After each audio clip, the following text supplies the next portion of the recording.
There's a version of you that is quietly destroying your future. It's not your enemies. It's not your circumstances.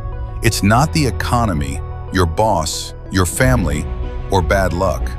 It's the weak version of you. The version that hits snooze instead of getting up. The version that promises change tomorrow. The version that chooses comfort over growth. The version that quits when things become difficult.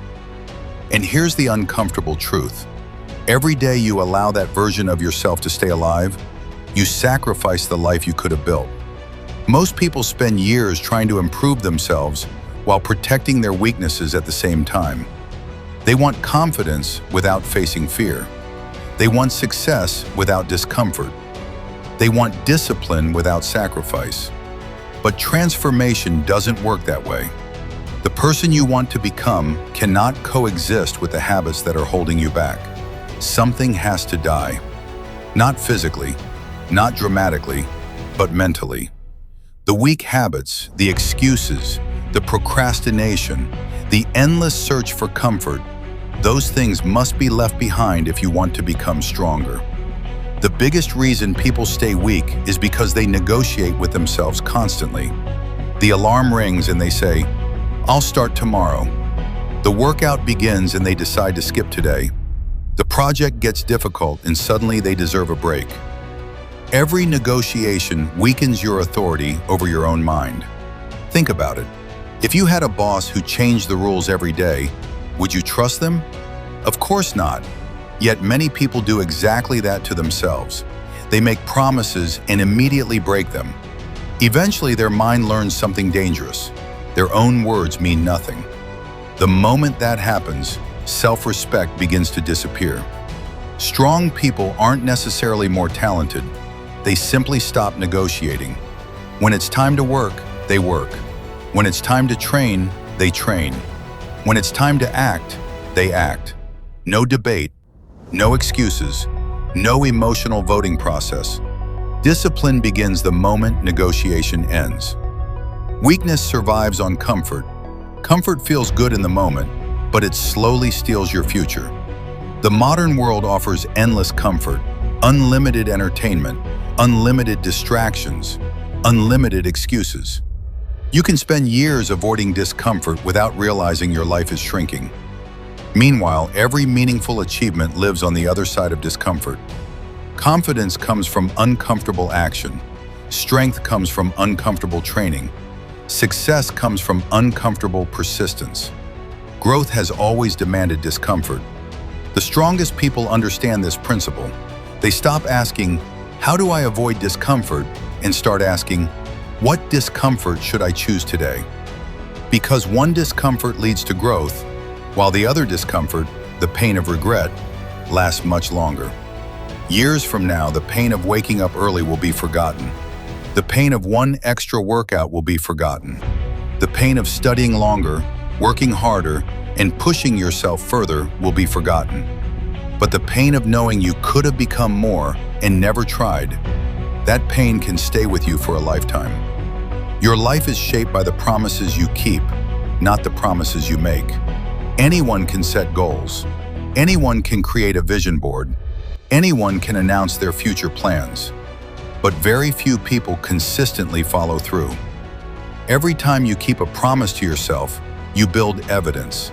Evidence that you can be trusted. Evidence that you can finish difficult things. Evidence that you are becoming stronger. Every completed task becomes proof that you are capable of more than you believed. Most people think confidence comes from positive thinking.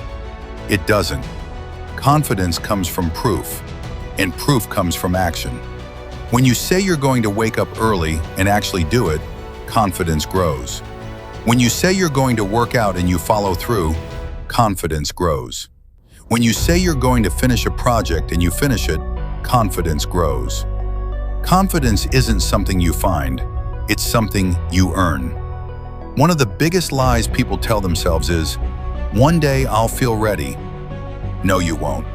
Most successful people started before they felt ready. They acted while uncertain. They acted while afraid. They acted while uncomfortable. Readiness is often the result of action, not the prerequisite. People waste years waiting for perfect conditions. They wait for the perfect opportunity, the perfect mood, the perfect plan, the perfect moment. Meanwhile, disciplined individuals are already moving. They understand that progress belongs to those who act despite uncertainty. The weak self waits for permission. The disciplined self creates momentum. Another mistake people make is focusing only on habits instead of identity. A weak person says, "I want to work out." A disciplined person says, "I am someone who trains." A weak person says, "I want to read more." A disciplined person says, "I am a reader." A weak person says, "I want success." A disciplined person says, "I am the type of person who does difficult things." That difference changes everything. Your actions follow your identity. Every disciplined choice casts a vote for the person you are becoming. Every excuse casts a vote for the person you're leaving behind. The question isn't what you want.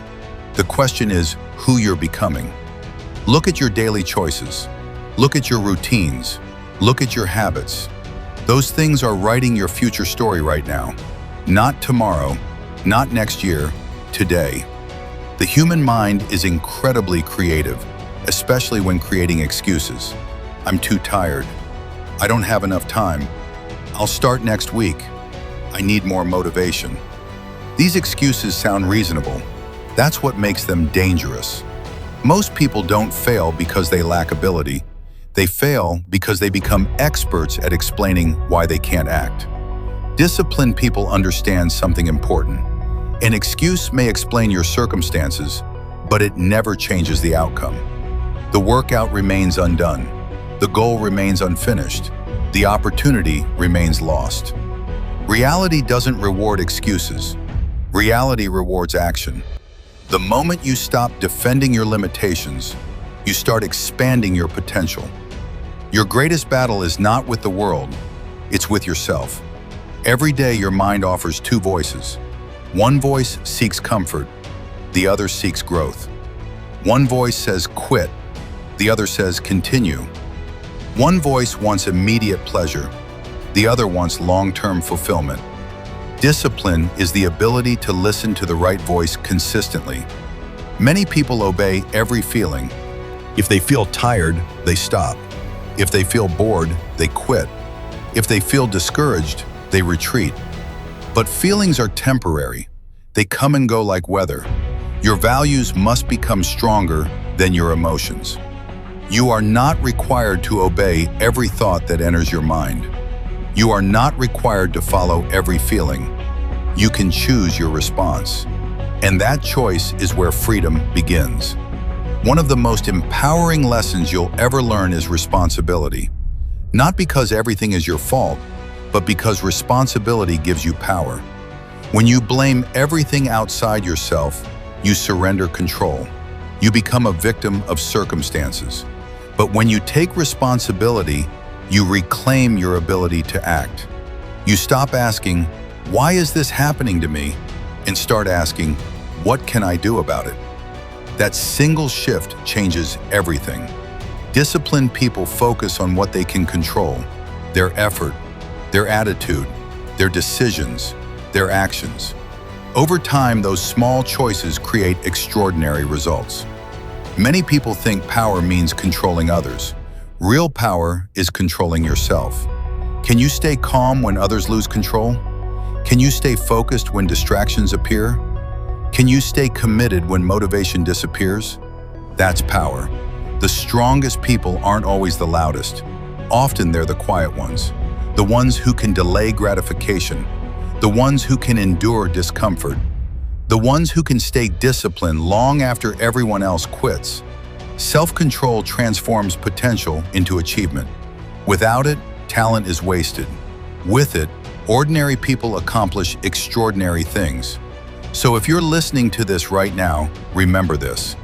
The life you want is not waiting for a better version of tomorrow. It's waiting for a stronger version of you. The weak self wants comfort. The strong self wants growth. The weak self seeks excuses.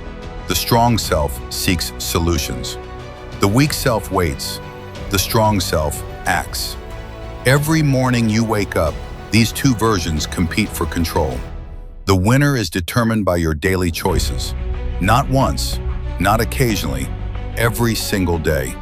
You don't need a perfect plan. You don't need unlimited motivation. You don't need ideal circumstances. You need discipline.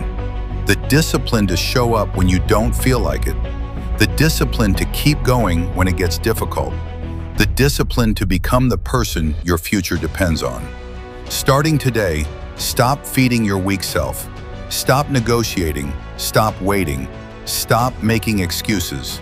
And start building the disciplined version of yourself. Because the moment you master yourself, you change your life. And the life you've always wanted becomes possible. Now go to work. Your future is watching.